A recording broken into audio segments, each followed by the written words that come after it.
Hey, welcome everybody. I am Coach Les, and I'm here with Mr. John Yarwood from Yarwood's Martial Arts, and we are here doing the YMA Chat, talking about benefits and lifestyle support from martial arts proficiencies. And we are looking at martial arts life skills, and today we're talking about reasons parents want their kids to join karate in general. Last week we covered physical fitness and health, discipline and focus, self-defense skills, confidence and self-esteem, respect and courtesy, goal setting and achievement, and we stepped into stress relief and emotional regulation. So with that, today we're going to be starting off with social skills and friendships. And as we get into this, one of the things I love to create is a context from which people listen to what we're doing and why we're doing it. And we created this YMA Chat StreamYard objective to really give people an insight as to why to look at martial arts. Maybe not even just the Taekwondo that we do, but other martial arts and how they can benefit you as a human being, you as a family, you as a business, you as raising kids and having kids that are dealing with so many social issues, more so than, it seems like even talking to people my parents' age, and I'm 60, so we're talking to 80-year-olds, it seems that this new generation is faced with a nightmare of social requirements, problems, issues. And so in sharing this, there's much more to martial arts than what happens in the classroom, where you hit bags, punch things, use weapons. That's maybe now, as I begin my journey, my view is, and we'll hear from Mr. Yarwood here in just a second. For me, it's like 95% of martial arts isn't even in the classroom, isn't even on the mats. It's outside and what can be made available. Now, is this all martial arts schools? No. I'm sorry to say many of them have different ideas and are not concerned with what you do outside of the classroom walls. What makes Yarwood Martial Arts different that I've learned in the last 2 years is Mr. Yarwood's commitment to what gets delivered outside of the classroom and the impact that has on the family. With that, I'm going to pass the mic over to Mr. Yarwood. Welcome. Welcome. Thank you, sir. So a lot of what we do in our school has nothing to do directly with the physical martial art itself. We use that more as a conduit to develop other aspects of our students' lives. A big reason that parents bring their kids to our school, we hear is they're struggling with school in terms of making friends, being part of groups, being part of social groups, those types of things.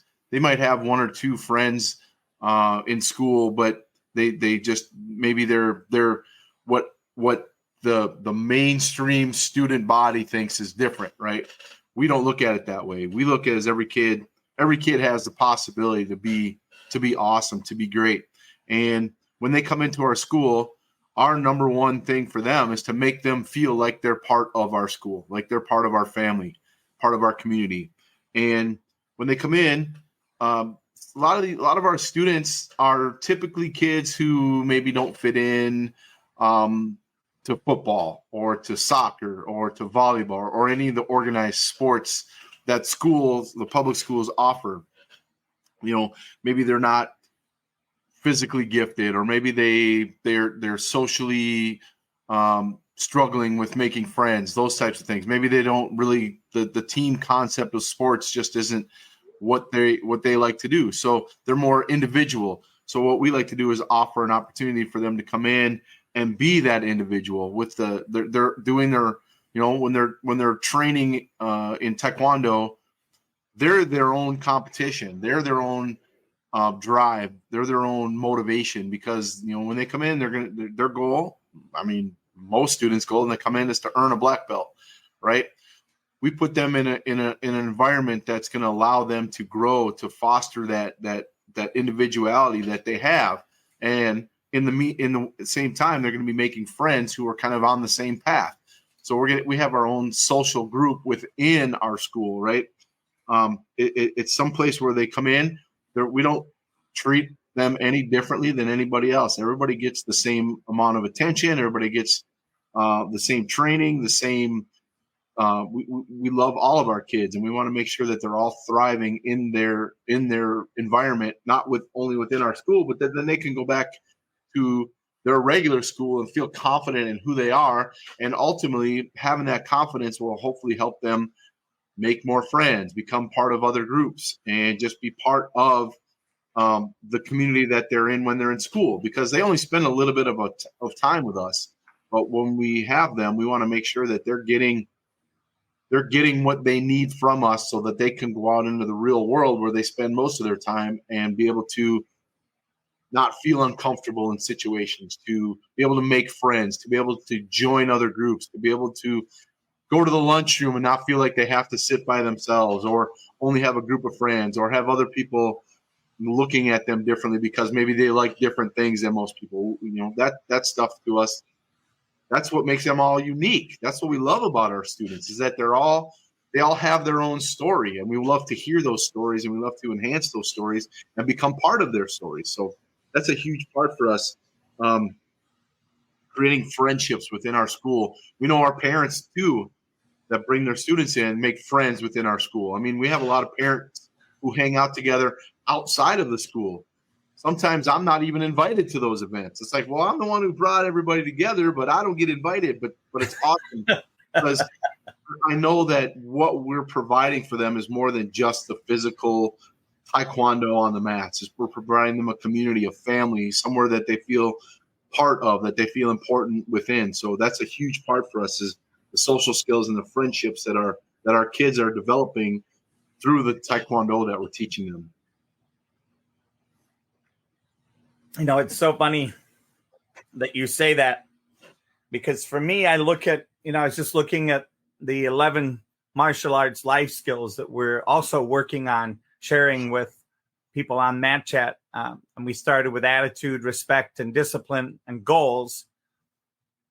And I can see how the conversation that we're having fits into those 4, and how it fits into the other 7 goals. Integrity, perseverance, focus, confidence, dedication, communication, and belief. And the one that's really strung out to me in this social skills and friendships is belief.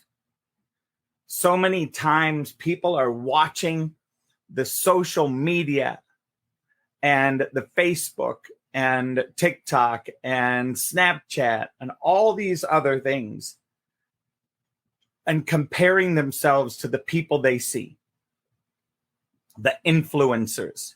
Yep.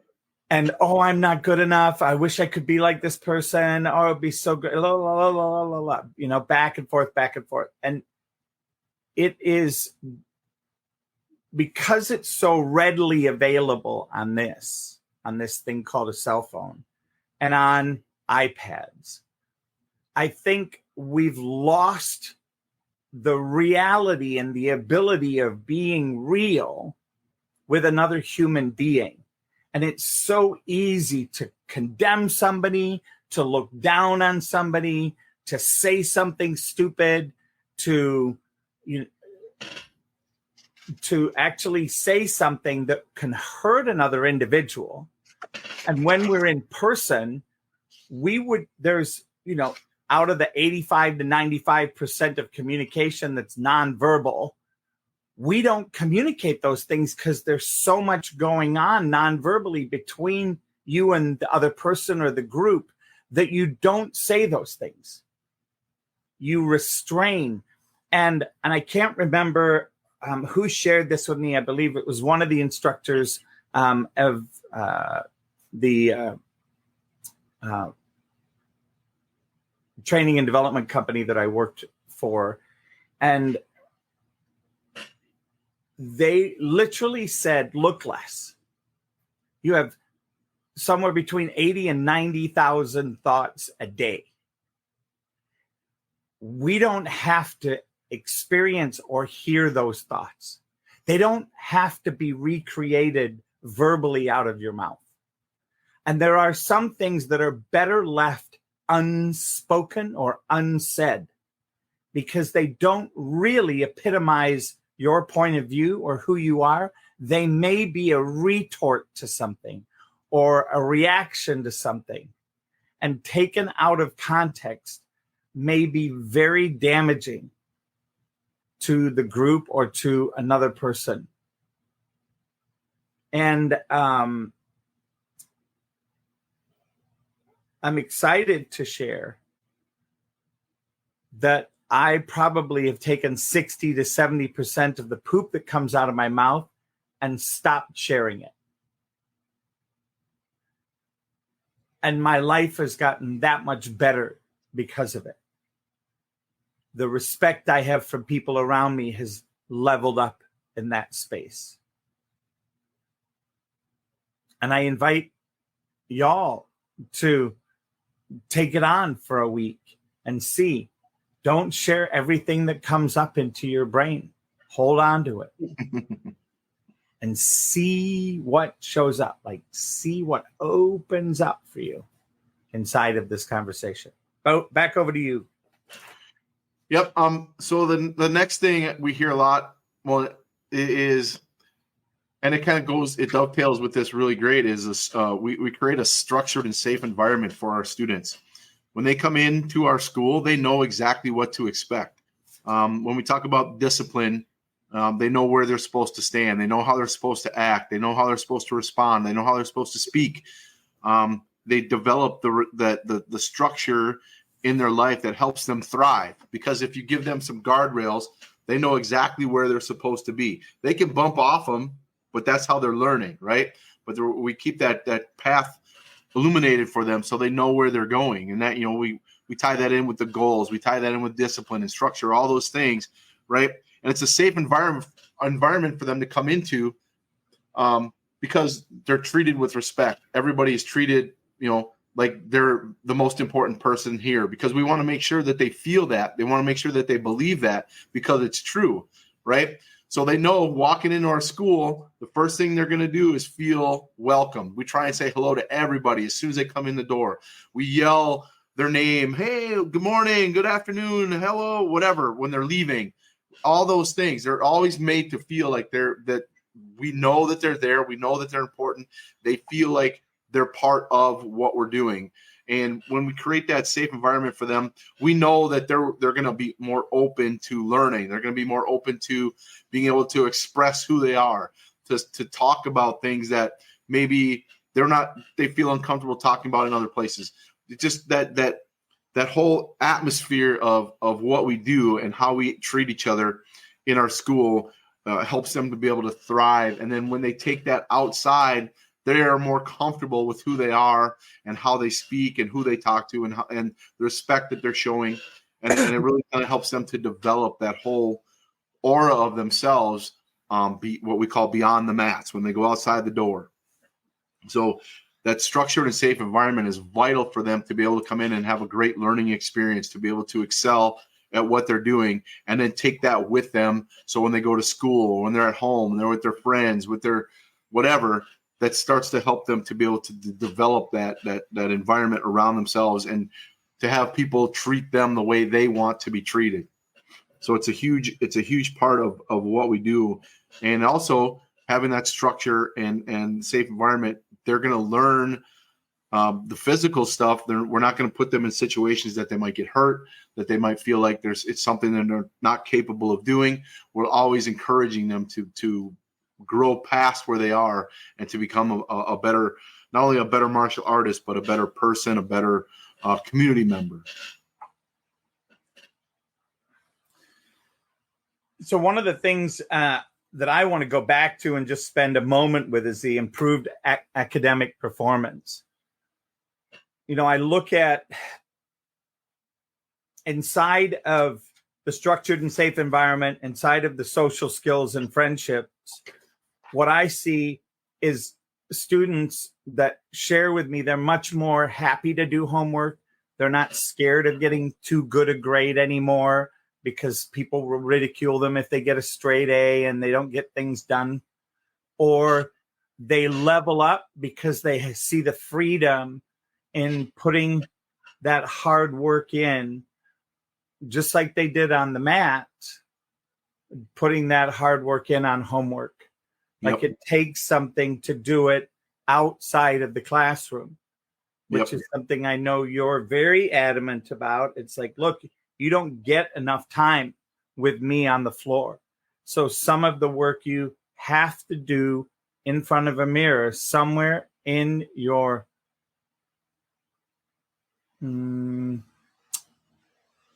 time blocking and maintenance for your life and scheduling, to be able to put all these pieces in, much like learning a form in Taekwondo, looking to see, so what's the form for my math class? What's the form for my English class, my history class? And being able to see the big picture, which then gives you the impetus when you hit these brick walls. Actually, I teach to my students in 3 different areas, right? The places that they are. The first place is obviously they're in the dojo on the mats, learning Taekwondo, learning the life skills while doing all the other things. But the other 2 parts of that triangle are when they leave the dojo. And when we get to the school piece, I have requirements for them that they need to be doing their homework, that they need to be, taking time when they get home from school. If they have homework, first thing they do is sit down and do it, right? They get a snack and they do their homework. Our goal is to make sure that that the important things have to be taken care of first. And that's, their academics are vital. And if they're not doing those things, then for us, we look at it as, okay, if you're not dedicating yourself to your schoolwork, if you're not dedicating yourself to the things that you need to do, then when you come into the gym, into our dojo, well, we're going to focus on teaching you those things, but you also have to understand that your accountability is important. And if you're not doing what you're supposed to do outside the mats, then you don't get to do the things like test for your next belt, for your next rank in the school, right? So the education piece is a big part of what we do. We put that into their hands to say, hey, if you're not doing what you're supposed to do at school, then you don't get the privilege of doing what we do here at the dojo, right? You don't get the privilege of ranking up to your next rank because you're not ready, because you're not doing what you're supposed to do outside of the school, right? So we make sure that academics are a main focus for what we do. We talk to them all the time about how they're doing in school. We actually send them a teacher slip so the teacher can tell us how they're doing in school. So it's not just what they tell us. Yeah, well, I'm doing great. Well, the teacher says something different, right? So we make sure that the teacher is involved in that as well, so that they understand that, hey, we're paying attention to you while you're outside of school and not just while you're here. And I would say that it's the biggest shock factor when I've seen you meeting with people or talking with people, because I've interviewed, probably a dozen or more parents, and to hear them say, yeah, I saw that it would help them in their schoolwork, but I didn't believe it until it actually happened. Right. And so there's the reality that comes from that, in that improved academic performance. And some of the ways it shows up is kids are more able to focus. They're focused on the tasks ahead of them. So many times we get, thanks to these lovely mobile phones or even TVs or computers, we get lost in our own thoughts. And I don't know about you, John, and you can share, Mr. Yarwood, about this when in just a moment. But this is a dangerous place to play. Between my ears, it's, for me as a spiritual man, it's the place where the enemy likes to mess with me. And the more time I spend in my head, the more the enemy can mess with me. And today, more than ever, I see that happening to the point where people are not even able to get up. Some kids aren't even able to get out of bed.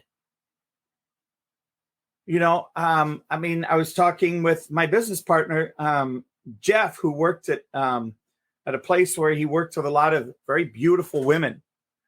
And they were extremely intelligent, had everything going for them, making extraordinary money.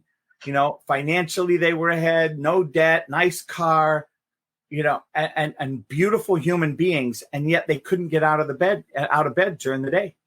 And he's like, what? And when he heard this and started hearing this, he's like, what do you mean? Why don't you go walk around the lake and look at the beauty of nature? No, I was looking at Facebook, or I was looking at this and I saw this and I just wished it was me. And it's like, whoa, it can be you. It can be you. That's the whole thing, is that I think that as they learn that they have this innate power within them, not just spiritual, but also this mental and physical, to be able to perform the forms, perform breaking a brick, breaking a board, doing a form with a weapon, and seeing how they can level themselves up skill-wise. And they take that same thing out into their life and they realize, wow, I am at choice. I get to choose. Yep. So there you go. Over to you. Yeah. So that's a big thing that, there's a lot of time spent by yourself, like you said, in your thoughts, or just not doing anything. Your brain is completely dead. And all you're doing is filling it with whatever it is that you're looking at on the phone or on the computer. You're not really doing anything. Your brain isn't really functioning, but it's taking in all this stuff, right? But then when you go to actually apply things, that's what's in your brain, right? So you have to be able to filter through all that stuff and get to what reality is. And the more time they spend on their phone, the more time they spend just staring, over and over, scroll, it just messes with their head, right? And I see it constantly when we bring these kids in, and first it's hard for them to focus on what it is that we're doing, right? I have to reteach them how to pay attention to what it is that we're doing. It's such a huge part of our training. So I can, especially these brand new students that are coming in, parents are like, he's not focused. He's not doing this. He's not doing that. Well, let me tell you why, right? What's the first thing you do when your kid says he's bored? You hand him your phone. You hand him a tablet. That doesn't help them at all, right? It only helps you get rid of them for the moment. They're a lot of times, and I'm not, bashing parents, but the problem is them, right? If your kid is sitting there and they're causing trouble and all you do is hand them something to keep them quiet, you're feeding right into that demon, right? You're creating this monster that now you're probably having issues with at school or out when you're out at Target or wherever it is. They're starting to give you problems because all they're doing is wanting to stare at that phone, right? It's a hard lesson to learn, but you have to be able to take that phone away from them, take that iPad away from them, let them deal with the withdrawal issues, put them into an activity or like martial arts to be able to get them back out into the real world, right? Keep that thing away from them. I'm not saying we're never, don't ever give them the opportunity to use it, right? But when it's their constant companion, it's the person that's always in their brain, you're not going to be able to do anything about that. As a parent, you're going to lose control of them, and then you're going to wonder why when this kid becomes a teenager, he's the biggest problem you've ever seen, right? You got to make sure that you are having the discipline that we're teaching them to not give them that opportunity to just lose themselves in that phone, right? Get them out on the mats. Make sure, like when I always tell my parents, when they're training outside of the school, which they should be doing, you have to put them on a schedule. You have to say, okay, this time on this day, we're spending 30 minutes doing taekwondo. We're not on the phone. We're not on an iPad. We're not doing anything. We're training. We're practicing. We're learning, right? You put on the uniform, everything. Find a place every single time is exactly the same. Starting to teach them those things, that phone or that iPad isn't what's important, because that's creating more problems than it's solving. It's unfortunate, but I see it almost constantly.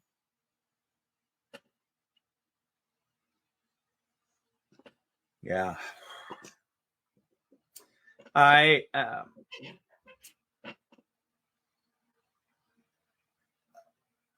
think when, if you look at the parents that get away from electronics, that take their kids on a walk, a nature hike, they go camping, they put them into an activity that sends them out into the wilderness, they take them on a missions trip, or they go and work with Habitat for Humanity, or they do something contributory, getting them out of themselves.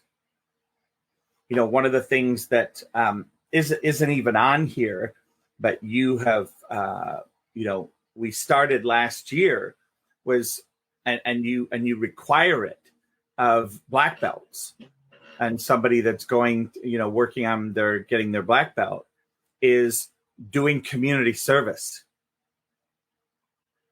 right? And you look at what that does. It's like, it's not because Mr. John Yarwood wants YMA to get credit in the, in the world out there as, oh, look, he's got his students doing this, this, and this. No, it's for the benefit of knowing that the students get outside of themselves, outside of their regime, learn the skills associated with doing these things that require human interaction.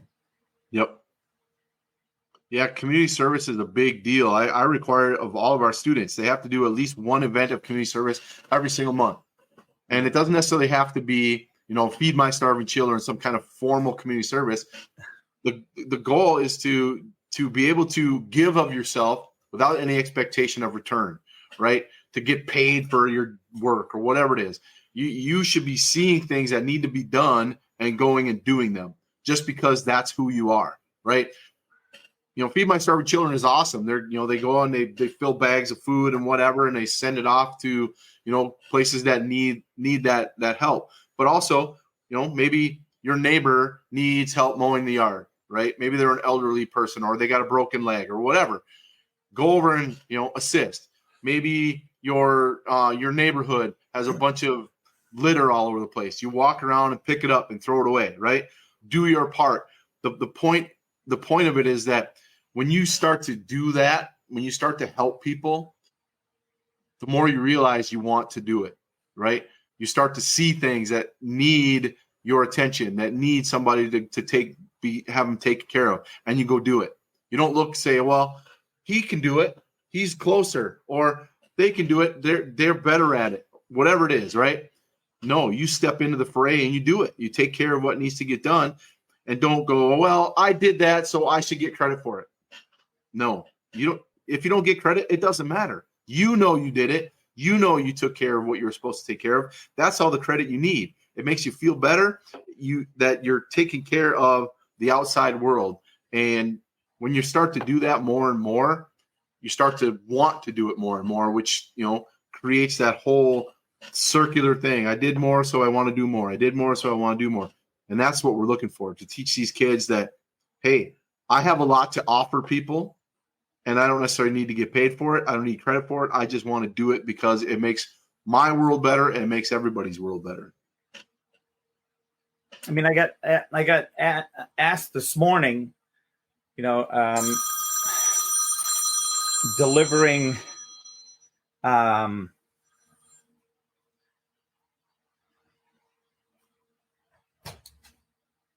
when we received the ice cream deliveries at Cullen's this morning. We went to our second location, which is by the river, and it's a community area, and it's a park, and it belongs to the city. And last night we had a storm, And they probably have, I don't know, 20 garbage cans on wheels, the plastic garbage cans. And out of 20, I think 18 of them had blown over and opened up. So while I was waiting for them to load the ice cream onto the cart and then lower it down and bring it to go into the building, I just took it upon myself to walk all the way around, lift them all up, shove the garbage back in. If it fallen out, put them all back, stand them all up. Now, is that my job? No. Is it my city? Yes. Is it my community area? Yes. Does it make a profound difference? Well, of course it does. Because otherwise, animals could get in there, a lot of different things. But the respect I have is I don't want the garbage everywhere. It's why the purpose of the garbage cans are there. Yep. And the storm did that. And the least I can do, because nobody's being paid to go and check and see if all the garbage is blew over. Right. And by the time, how I knew that it had been beneficial, by the time I was lifting the last one up, they were moving the product from the truck into the building. And I got there just at the same time. And it's like, for me, spiritually, it was like, thank you, God. I'm glad I was able to do that. And it was only for me. And, the fact that I felt good about it. I didn't even know I was going to share it today with you. I just saw as an opportunity. Wow, that's what he's talking about. He's talking about something that I didn't get paid for it. Nope. I didn't get, nobody came out and took a social media post of me doing it or put me on live stream. Nobody asked you to do it. Nobody asked me to do it. And that, I think, is, it's funny because when I was with, and for those of you that are watching, if you go and look at me on LinkedIn, you'll see my background of training. One of the places where I was being trained as a leader for 6 months, one of the missions was you had to go into a bathroom and leave it better than when you went in there. And that was the expectation during this program. Whatever it was you did, whether it was just to wipe the sink, wipe off the extra, wipe off the mirror, do something, pick up the paper towel that people, try to be basketball pros and always miss. And then they don't bend over and pick it up. And, I looked at that and I went, that's what my parents taught me. Yep.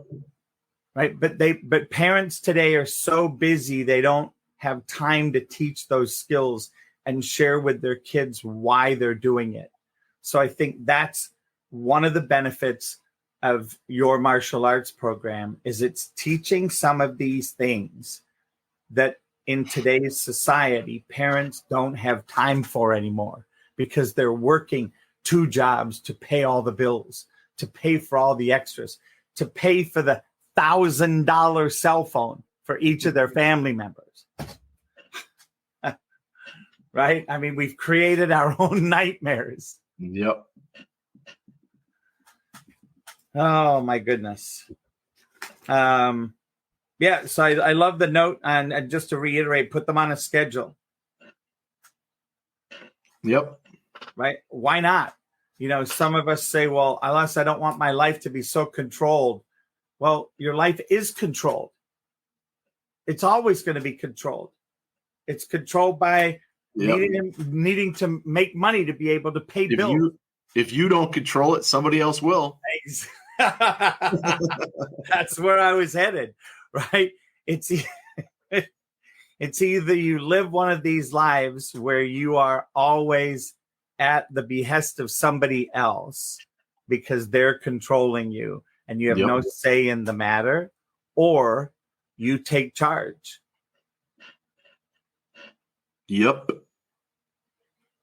So I know that we have a couple left on here for next week, cultural awareness and fun and enjoyment. So I think, it's a perfect opportunity to pause now and come back next week and share on those and kind of wrap up this parent reasons for parents wanting their kids to join martial arts. Anything else you want to say in closing? I just, for me, it's not an activity for your students. It's not just something they go to. They don't just go to karate, right? While that might be what you say, if you're not seeing the bigger picture, the bigger value of what we offer, then you're missing out. You're missing out bigly. There's so many other opportunities for your child to be learning what we're doing, all right? And if you're paying attention, those lessons are there. And we teach them every single class, every single moment. There's something to be learned. And we just want to make sure that everybody is getting out of it what we put into it. We want to make sure that all of our kids are getting the experience, getting the value, getting what it is that we're teaching. Because if all you look at is a physical activity, then that's all it's going to be, and your kid is not going to learn what they're needing to learn. So I encourage parents to minimally be involved in the process and not just sitting there, not listening, not paying attention. Wherever you are, pay attention to your kids. They want you to be part of their lives, not just dropping them off and picking them up. I know it's a big ask, but your kids need you. Yes, they do. Thank you so much, Mr. Yarwood. Thank you, everybody who has popped in, and over to Isaac Gregory Amoa, who is in Ghana in Africa, who popped in and listened, to Jeremy Franklin, who's in Virginia. Thank you for popping in and watching the live. And those of you that have been watching this on Twitter, which is now called X. And thank you so much for joining us. And for those of you that continue to watch this going forward over the next few weeks, we really do appreciate it. And we look forward to answering some more of the questions that we have about why martial arts. And with that, I'm going to go ahead and end the live stream. Whoop, whoop. See you next week. See you guys next time.